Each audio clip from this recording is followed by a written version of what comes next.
Hello people, I am Jaby Koay, joined by SYNTELL Koay.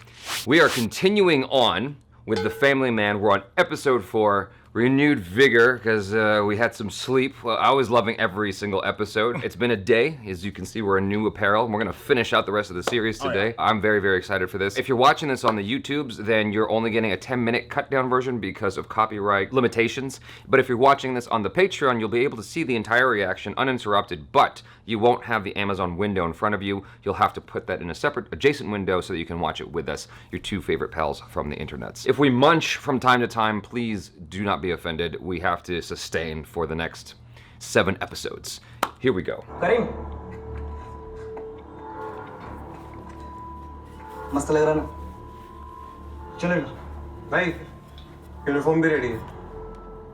माल भर दे. अभी नहीं. जब निकलेंगे तो. चल ठीक. एक बार दिमाग तो नहीं खराब तेरा. घर पे पुलिस होगी, चेकिंग होगी. वो लड़के सिर्फ मटन लेके जा रहे थे एक बार. तुमने देखा नहीं उन लोगों ने उनके साथ क्या किया? वहाँ खाली हाथ नहीं जा सकते मेरे पे. सर क्या आप यहाँ ही खड़े होने क्यों?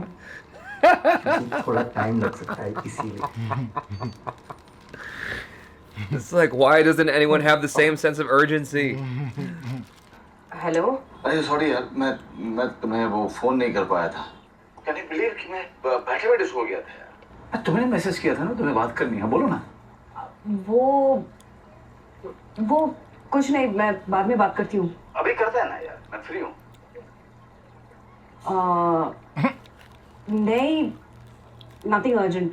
मैं घर आके बात करती हूँ. तो अभी क्या?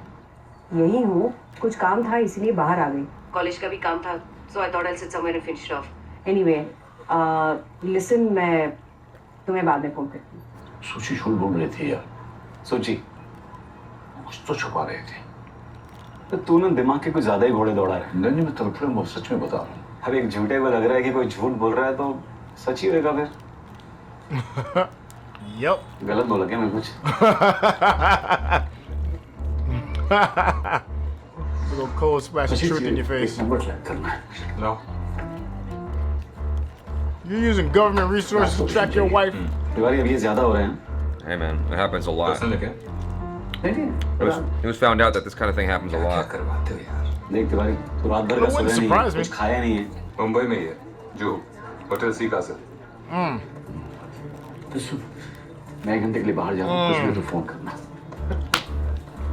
देख, चल मैं भी आ रहा हूँ, चल. ये ले. काय को बीपी बढ़ा रहा है यार. डाल ले अंदर. He's about to have an Eminem moment, dude. Call somebody in the trunk. देख मैं फिर से बोल रहा हूँ, तू गलती कर रहा है. तेरा दिमाग तेरे साथ खेल रहा है और तू खेलने दे रहा है. मैं तो ये साथ में आने के लिए नहीं कहा था. तो खुद ही टंग के आया है, हैंगर में कपड़े की तरह. रुक जा Tiwari. Just follow him, man. Just have his back, homie. That's all you can do in this moment. Dude, don't mess with him. Just let him do it. Family matter. You just gotta let him do him. You can't stop that shit. It's a force of nature now. I don't think it's actually gonna do anything physical, do you? I don't know, man. You're talking about matters of the heart. Coffee P रहे हैं. Tiwari. Yeah. Nobody gets rational in them situations. जैसे कोई important बात discuss कर बस. हाँ, भोसड़ी की एक important बात है तेरे को बोलने के लिए. ये जो तू अपनी हैप्पी मैरिड लाइफ की खूब गांड मारने पे तुला हुआ है क्या? हाँ, नहीं भाई. Good afternoon, sir. Would you like to go for brunch? That's expensive. देख लिया उसने. You want to invite him over here? Look, he don't get it. देखना है तुम्हें. अरे क्या है? अरे oh shit यार. कान लगी तेरी अभी. Hi सुची. What a surprise. तुम मिलना चाहोगे अरविंद से? Why don't you come and say hi? Shrikant, is that whiskey? यहाँ पे आती रहती है. Regular. Chicken. Don't worry, they're fine. Meanwhile, she's बहुत बिजी हो तुम. मैं पिकअप ड्रॉप कर सकता हूँ. इसकी जरूरत नहीं है. आज संडे है ना? ठीक है, तुम अपना इम्पोर्टेंट काम करो. हाँ, तुम्हें भी तो इम्पोर्टेंट पेपर वर्क करने होंगे. Carry on. Dang. She's got so much power. technically, she didn't lie to him. She told him the full truth. Shrikant. Yes, sir. We have to raise an alert soon and evacuate the area. We don't have time. I understand, sir, but give us some time, sir. We are almost there, sir. We are working on it. You gotta get rid of those people. Yeah, man. Gotta get them out of there. Is this video also that you watched, sir?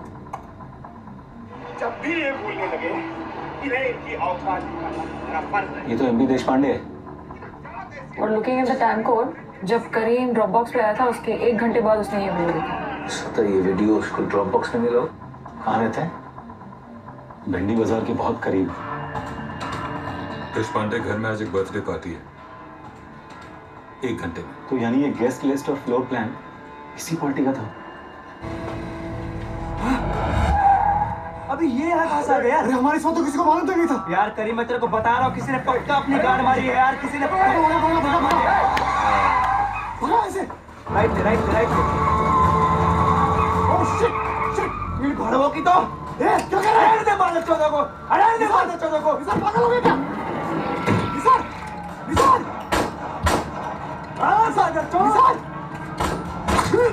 What did he think was gonna happen? Yeah. Oh, damn.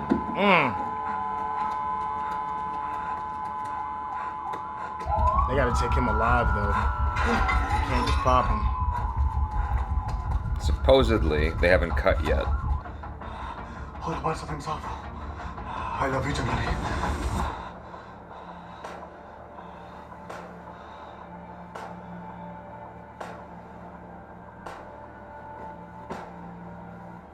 What the hell was that? I don't know. Sir target road की तरफ भाग रहा है. Shot ले लो. Take the shot. Wow. Who gave that order? Oh, probably he did. Sri. He's dead.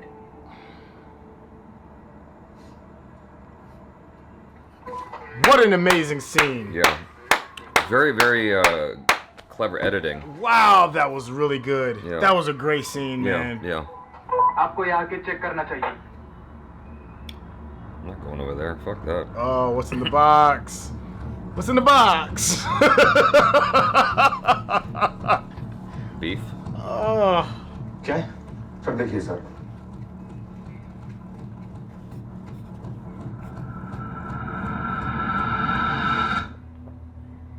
Beef है sir. Beef. Yeah. तो guns क्यों था उनके पास यार? गन सिर्फ एक ही लड़के के पास थी sir. Yeah, they're in trouble. The only thing that's gonna save him is the fact that dude shot at him. ये बात बाहर आ गई तो ताश पर हमेशा के लिए ताला लग जाएगा. That's all I was saying. Who gave the order? My fault. I can take this responsibility. क्या होगा उससे? Okay guys, listen. It was a terrorist attack. Intel थी कि देश पांडे पर ये लोग अटैक करने आए थे. वार्न किया, सरेंडर करने का मौका दिया, बदले में They ran. फायरिंग की. I mean, They fired, yeah, man. they ran. Counter में तीनों I मारे. mean, that's suspect right there. That's the story. I mean, that's the truth, though.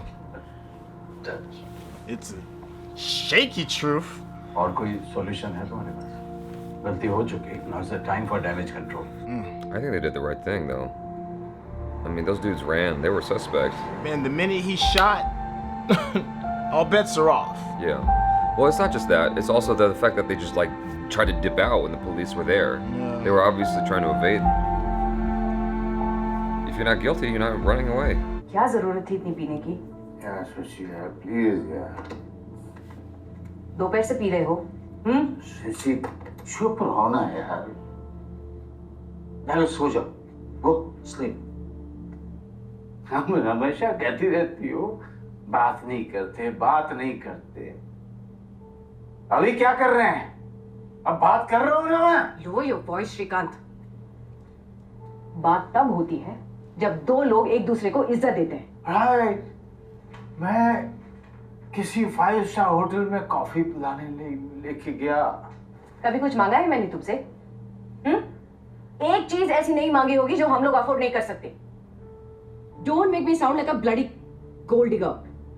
I'm a loser. I'm a loser. सब मुझे यही याद दिलाते रहते हैं. मेरी माँ, मेरे भाई यही याद दिलाते हैं. You think that I'm a loser? सबको छोड़ो यार. यहाँ तक कि मेरे बच्चे भी सोचते हैं कि मैं लूजर हूँ. Shri, every time the same thing. हर बात घूम फिर कर तुम और तुम्हारी important job पर आ जाती है. Enough is enough यार. I'm sick and tired of this self-pity. Tired of it? तो क्यों बर्दाश्त कर रही हो मुझे? छोड़ क्यों नहीं देती? क्योंकि मुझे लगता था कि चाहे जो भी हो, तुम्हारी महान जॉब के अलावा तुम्हारे लिए तुम्हारी फैमिली भी इंपॉर्टेंट है.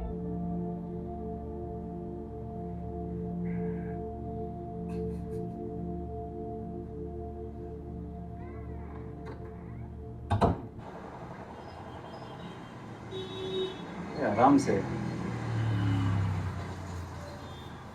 दिमाग को थोड़ा शांत रखा भी थोड़ा. देख, हम सबका कलेक्टिव फेलियर है वो. हम सबसे गलती हुई है. अब सबसे गलती हुई है तो उसका सारा भार तो अपने सर पे मत डाल. अगर करीम टेररिस्ट नहीं था, उसने वो ड्रॉप बॉक्स क्यों यूज किया? और वही ड्रॉप बॉक्स क्यों? वही ड्रॉप बॉक्स क्यों? शायद उसको कोई फंसा रहा. अच्छा अच्छा. That's the dude. That's the lone wolf. हर बार तुम्हारे अल्लाह की नजर नहीं रहेगी तुम पे, मेरी रहेगी. CCTV 24/7.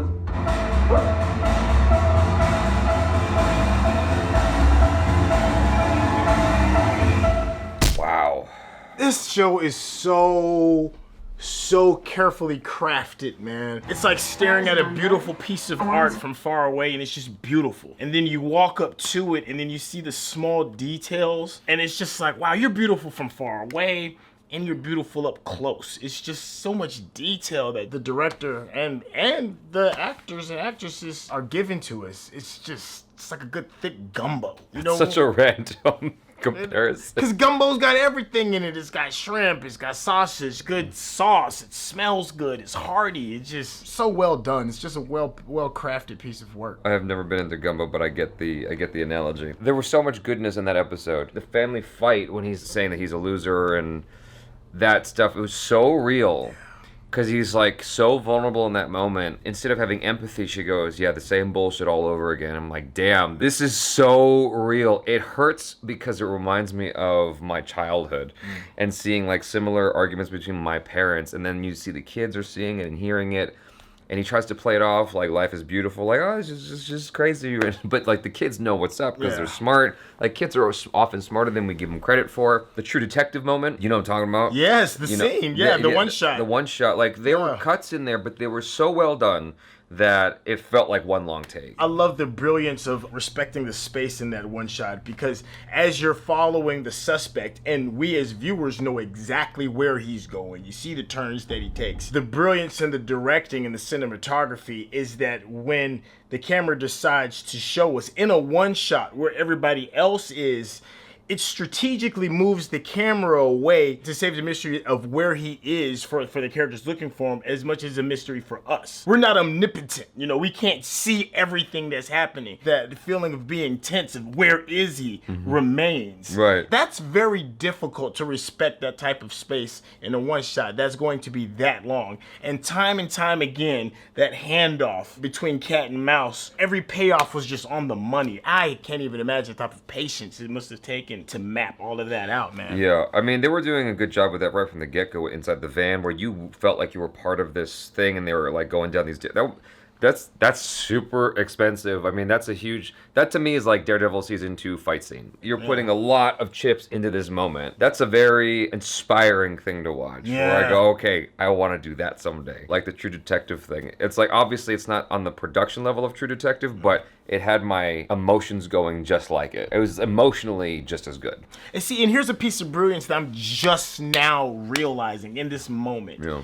okay, is perception and putting yourself in the other person's shoes. Because initially when we're watching the three terrorists try to get away from the police and we're in their shoes, there's a part of us that's rooting for them to get caught, right? They're the bad guys. Right. And you're seeing it from their perspective. You hear the fear and the confusion, but there's no pity. Right. Because you're the bad guy. So now that I'm sitting here and it's like, well, now all they had was just beef and somebody made a dumb decision to bring a gun. They're just trying to make a political stance, a non-violent political stance. So now I've got empathy. I'm replaying that scene in my head and I hear the fear and the uncertainty. And now this idea that we had that has just absolutely spiraled out of control. And now our lives are on the line.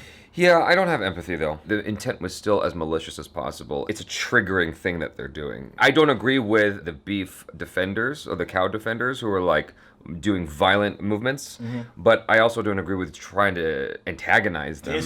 There's wrong on both ends there. Right. And so when you run from the police, if you got nothing to run for, why are you running? You're guilty of something. I certainly don't agree with that for a whole lot of other reasons that are outside of this. As soon as you run, it's like, it's tricky, man. Like, it seems like you're admitting guilt. Exactly. But sometimes the overwhelm of fear is fight or flight. I don't agree with the police shooting them either. I mean, except for the guy who's shooting them. No.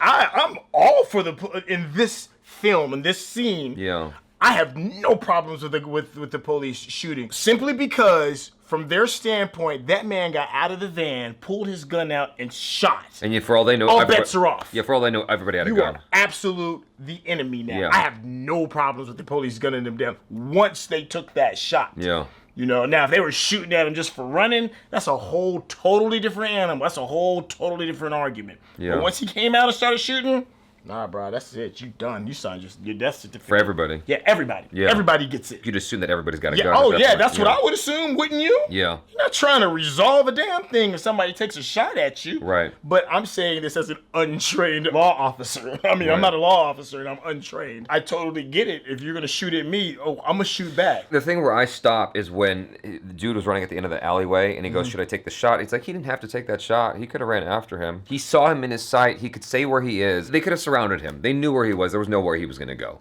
at that point. They could have caught up. There was no need to kill him, and you could have gotten information from him. That was a key moment because I couldn't really understand because it was a little garbled over the walkie-talkie. I couldn't hear clearly who had said take the shot. It didn't matter. Collectively, they failed. Well, yeah, and that's what they were saying. They was like, we all failed on this. Right. But initially, I'm like, okay, well, if it's the hothead with the mustache, then it's kind of like par for the course from what we've seen so far. But if it's our hero, then you can't let the guy get away. You know what I love was that moment where Manoj Bajpayee is watching the TV, and he sees the argument that they're having, and it really illustrates to you how those people don't have all the facts. But the truth is somewhere in the middle.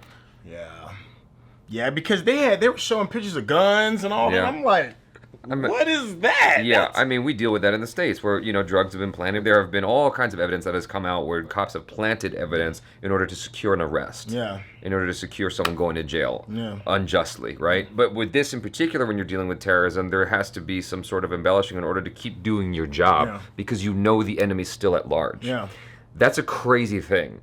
And Manoj Bajpayee, suddenly this guy who's lying all the time has this guilty conscience about lying. Now he's wrestling with that. Like, there's so many layers to this on a human level. Yeah. It's a lot of stuff, like, meat-wise to, like, chew into, no pun intended. Yeah. You know what I'm saying? Yeah. It's a very meaty show, and I love it. I love how it makes you think, and it gets your emotions going, and it's technically sound. Man, you know what? Another thing, and I'm curious as to your thoughts, man, because to me, the overarching theme of this particular episode is losing in terms of the relationship with your family, losing in terms of your job, not being focused enough maybe, but just dealing with that loss. If you're capable of bouncing back. I mean, from what we've seen, we love our hero. He seems to have a capacity to see the big picture, but he took a loss today. In every capacity of his life, he lost. And not only did he lose, he gave into it too. He gave into it by kind of almost separating himself from his crew, in a sense. So, and took that loss on himself, even said it out loud, this is on me. He took that loss when he went back home and he's drunk. How do all of us deal with loss? You know, it's cool to see the good guy come in, shooting, blazing, catching the bad guy. And even when you see like episodes of something where they lose, they kind of like brush it off so quick and then just get back into the fight. This, like in the weight of Daredevil, when he took that beat down and he's exhausted and he's fighting, and we loved it. We loved that Daredevil even more because he's trying to fight through the exhaustion. Right. I love him even more because he's letting this loss soak in. You're seeing it. It's not just, whatever, that's just life and let's keep it moving. This hurts. Yeah, you're dealing with consequences. And when you're allowing that to breathe, it makes it feel more real. Yeah. And Daredevil had a whole episode where he was just recovering. Yeah. On a couch. And I love that. Like, it's kind of weird, but I just love that because it makes him so much more relatable. 'Cause Yeah. I know the feeling of having to recoup. And he's having to emotionally, mentally, physically recoup from everything. That makes it feel so much more real. You perfectly described all of that and articulated it very, very well because that's part of what makes this show so great. That scene at the hotel. The obvious thing is he goes and beats the guy up. Yeah. Yeah, that's what I was Right? expecting. Exactly. I was like, this is not going to end well. And what makes the show great is that he didn't do that. It's a very, very random thing to bring up, but there's a movie called Yellow Miss Sunshine. Okay. And there's a scene where Greg Kinnear is facing this guy who's basically pissing him off, and they're beside a pool. And you're expecting Greg Kinnear to push him into the pool. Mm-hmm. They set it up in your mind. Mm-hmm. But he never pushes him in the pool. He's not that dude. And they set up that he's not that dude. He's not the dude who's gonna go through, beat up the guy, with his gun, like John Wayne. He handles it like the way the character would handle it. He's trying to take the reins, and he gets there, and his wife's like, "What are you doing here?" And he's like, well, I'm just hollering at you. Yeah, they totally felt it. You totally felt all of that. Yeah. And I don't know if everybody else heard it. I heard you say she's got the power. Yeah. Yeah. Yeah. And she did, and he knew it. And there's nothing he could do about it. You know who I quietly like a little bit more is his homeboy. He's a jerk. Yeah. He's an asshole. Yeah. He's only self-interest. He's only interested in himself. But he does love his partner. Not in the romantic terms. I'm saying I love, get you. love Like a in terms of brotherly. respect. Yeah, the brotherly. Because he knew. He's like, you're making a mistake, man. Don't do this. And even when he gets through the door of the hotel, he's like, we still have time. Yeah. We still have time to turn around and go back the other direction. Don't do this, man. Yeah. He was there. He still had his homeboys back. I got more love for him for that. Well, this is fun. You guys, thanks so much for hanging out with us. If you're watching this on YouTube, please subscribe. If you haven't already, hit that bell icon. You know what to do. Follow SYNTELL on social media. And if you're watching this on the Patreon, thanks so much for supporting us here. Really appreciate that. And that's it for now. I'm Jaby Koay. This is... Hey, it's your boy, SYNTELL. Peace out.